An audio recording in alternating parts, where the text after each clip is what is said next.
What's up guys, Rogue9 here, and I've spent quite an amount of time going over the new explosive system in Rainbow Six Siege, and what I want to do in this video is share some of the unique information I have that has not been covered by others yet. One thing that I will definitely not be doing is sitting here reading out some talking points given to me by the Rainbow Six PR team, waffling on about raycasting and metadata, and then concluding that nothing changes with the new system and everything will work as before, because the fact is that this is simply false. Things will definitely change. One minor problem that explosions in Siege have had for over 4 years now is getting fixed, but at the same time, as is tradition, there are also a whole bunch of new problems with the system that are still being ironed out.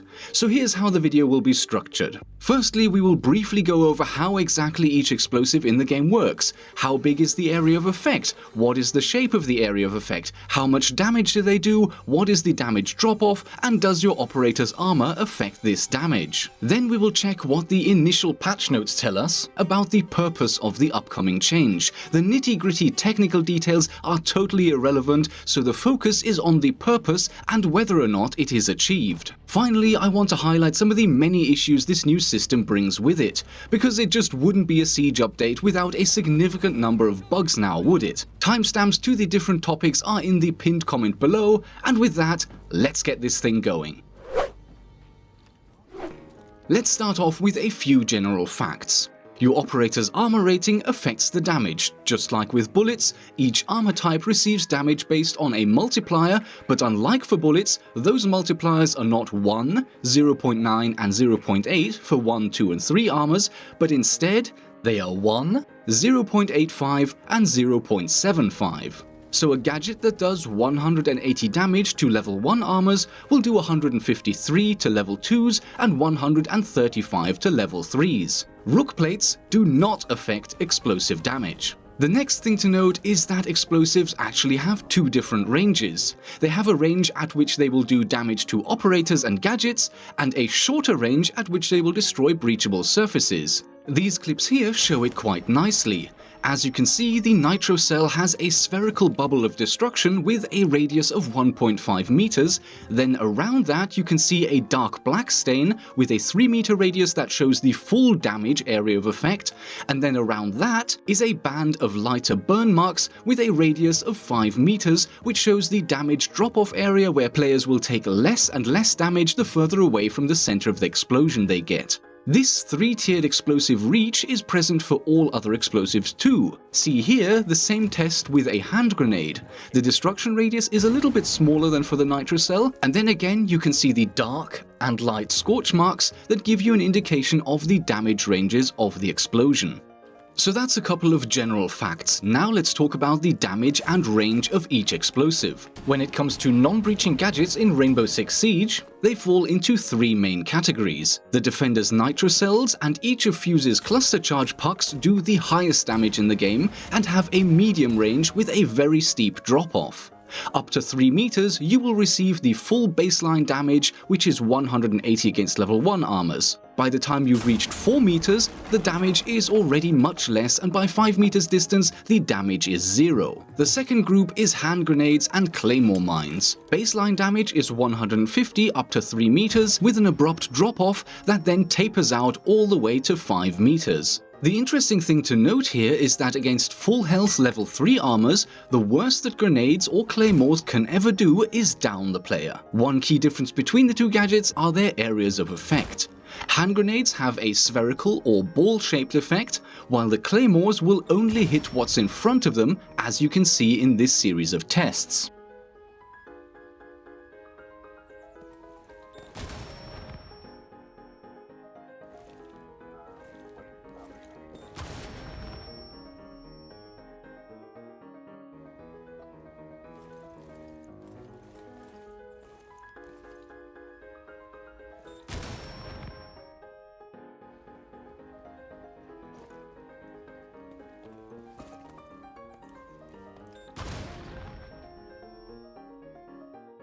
Lastly, the third group of secondary explosives comprises the impact grenades and Kapkan's EDDs, and although the baseline damage is the same for both, it is important to realize that the range of the impact grenades is very much shorter and that they will only do full damage up to the first meter before dropping off rapidly.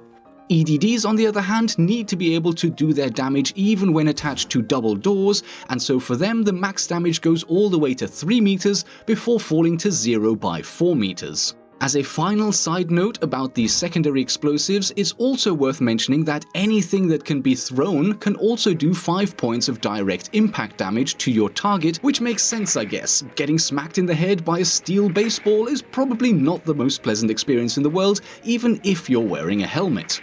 So that's the secondary explosives, but then of course there are also some primary gadgets that go boom. The explosive ammo of Zofia's lifeline launcher is basically modeled in exactly the same way as impact grenades, so they are mostly relevant for opening up soft surfaces rather than actually fighting your opponents. And while the same probably goes for Ash's breaching rounds, they do have the potential to do a bit more damage as well. Direct hits of these 40mm grenades will always do 50 points of damage, but this also disables the explosive part of the weapon. These grenades only go off after hitting a solid surface. When it comes to the explosive damage, this is the best summary I can give. Up to 90 points when you're basically rubbing your face up against the grenade during detonation, but usually less, somewhere in the high 60s.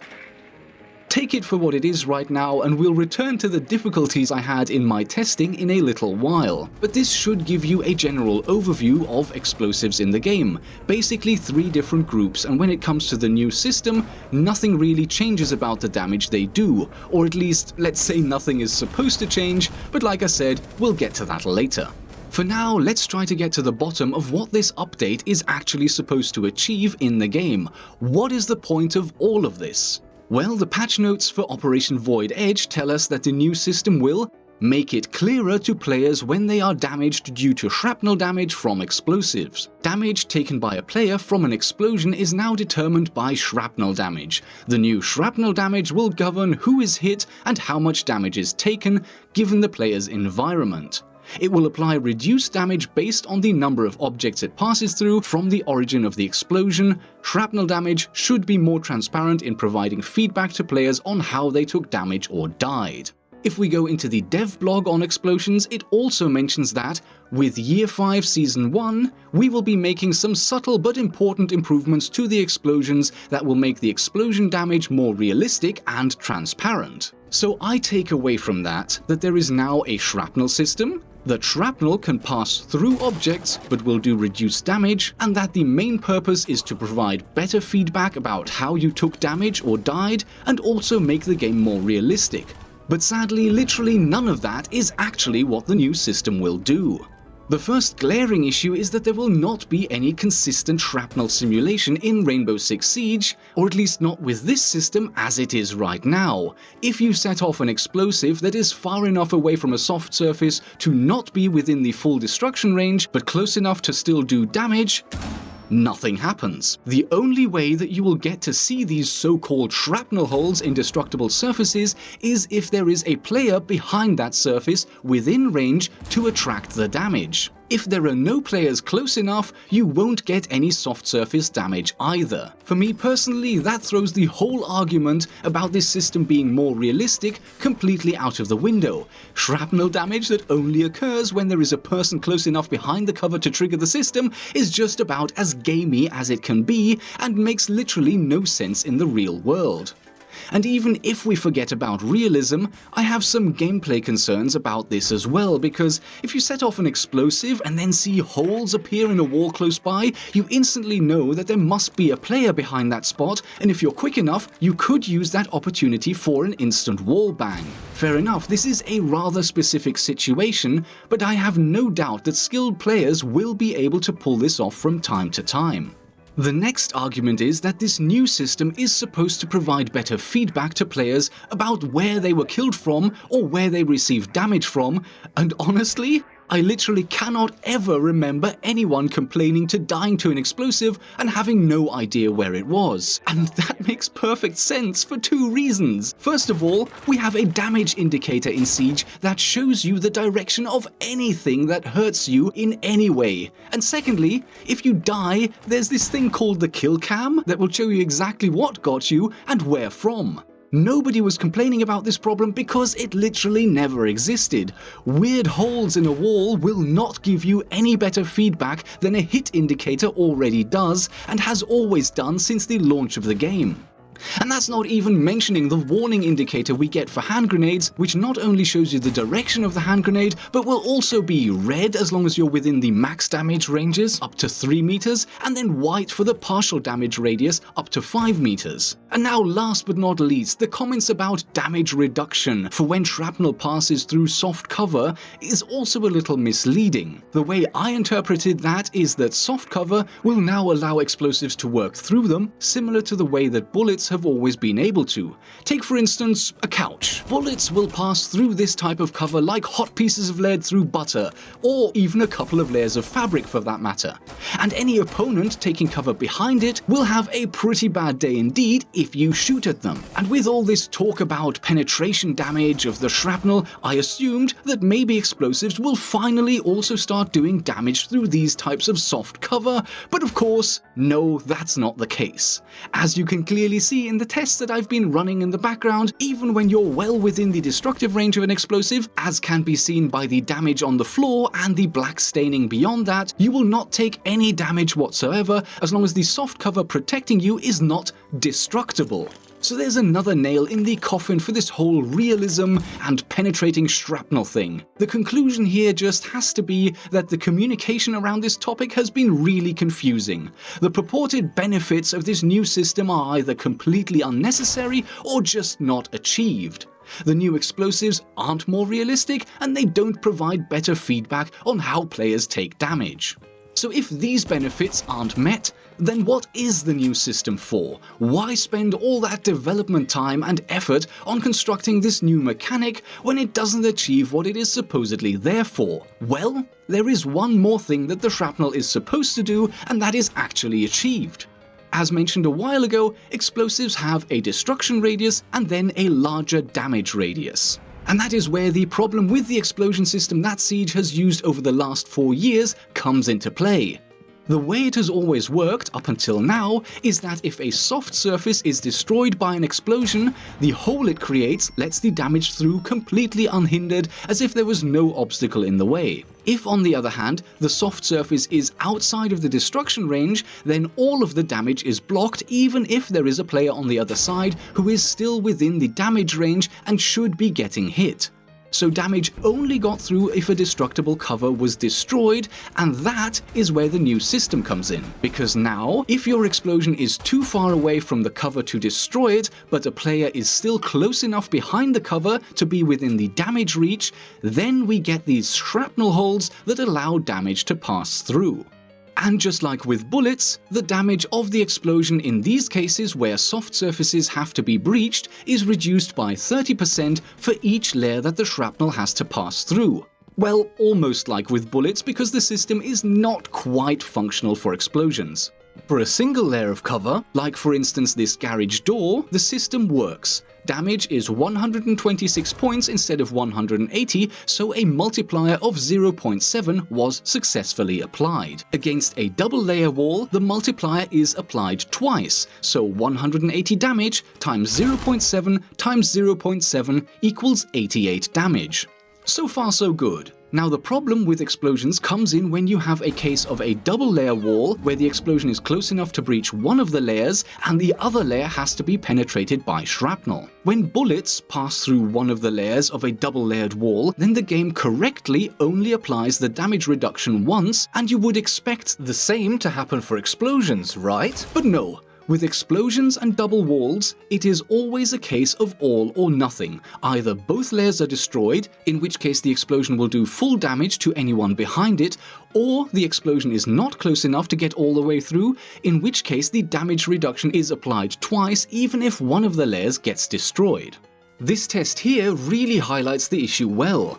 As you can see, I first shot out one side of the wall completely without damaging the second layer, and so there is no way that the penetration damage multiplier should be applied twice. But it still is. Damage is once again only 88 points.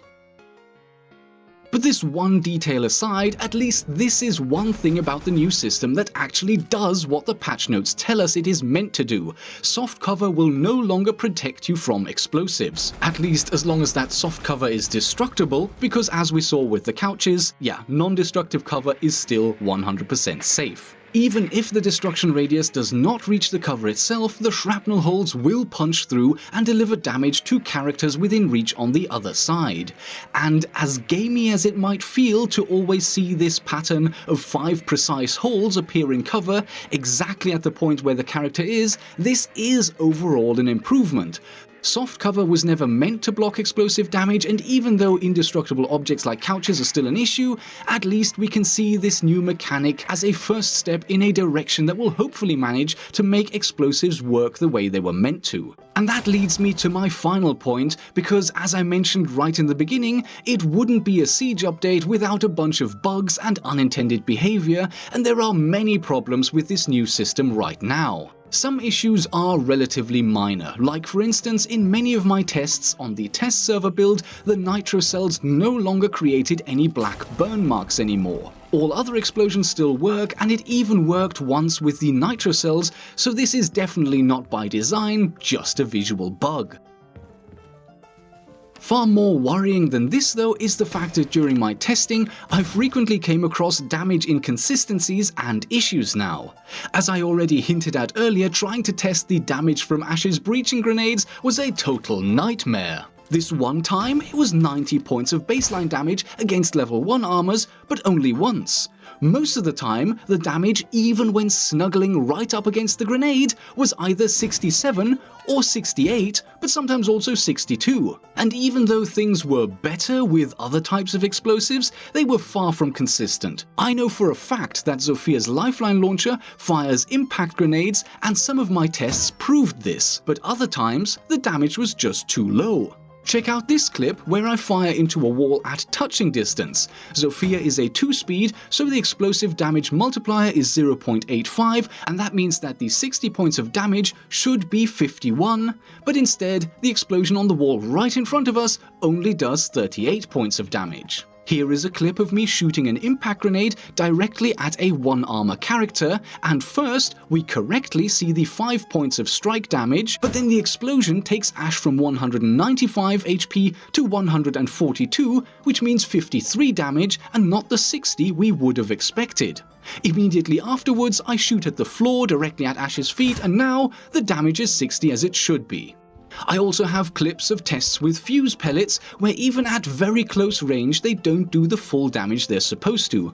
Fuse is a 3 armor, which means a 0.75 multiplier, and that means that each pellet should do 135 damage, but here's a clip where the explosion only does 108. And of course Caveira here, as a 1 armor, should take the full 180 points of damage, but instead takes 156 here, and 159 in this case, despite standing right on top of the pellet as it is going off.